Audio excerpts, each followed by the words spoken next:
This is BRP Chen, and today we are going to talk about Environmental Protection Act 1986, which was passed in your November 1986 after your Bhopal case tragedy.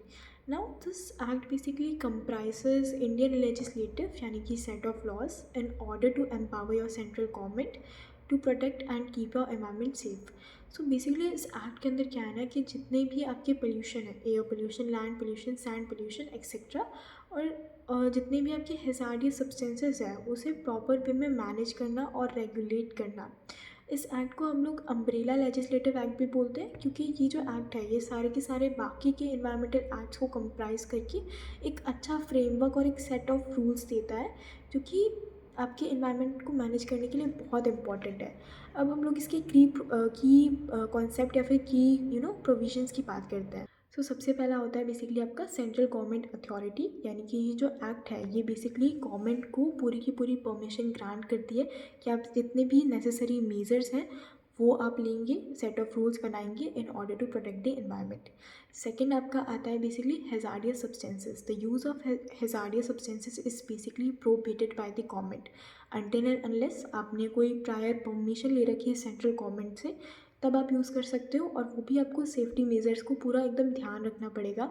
उसके बाद ही आप लोग basically hazardous substances को use कर सकते हो। फिर आता है आपका इन्वायरमेंटल स्टैंडर्ड्स। नाउ गवर्नमेंट जो नेशनल मतलब आपका सेंट्रल गवर्नमेंट है वो एक आपका नेशनल लेवल पे स्टैंडर्ड सेटअप करता है इन्वायरमेंट को प्रोटेक्ट करने के लिए, और कैसे आप पोल्यूटेंट को इमिट करेंगे इन्वायरमेंट के अंदर।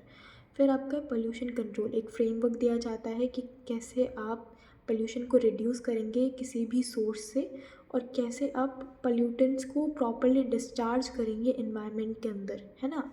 जैसे आपको पता है जो आपका हाउस होल्ड वेस्ट है या फिर डिफरेंट टाइप ऑफ वेस्ट है, मेडिकल वेस्ट है, उनके लिए अलग अलग आपके पास में स्टैंडर्ड्स होते हैं, आप कैसे उसे बेसिकली डिस्पोज करेंगे, right.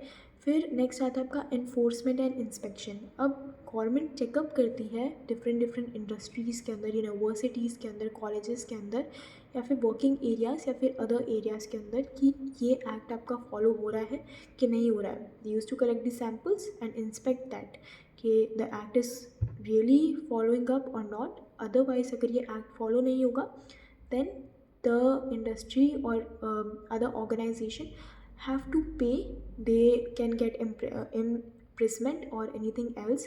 So yeah, so this was all about your Environmental Protection Act 1986, and hopefully आपको समझ आया हो। And yes, thank you for watching.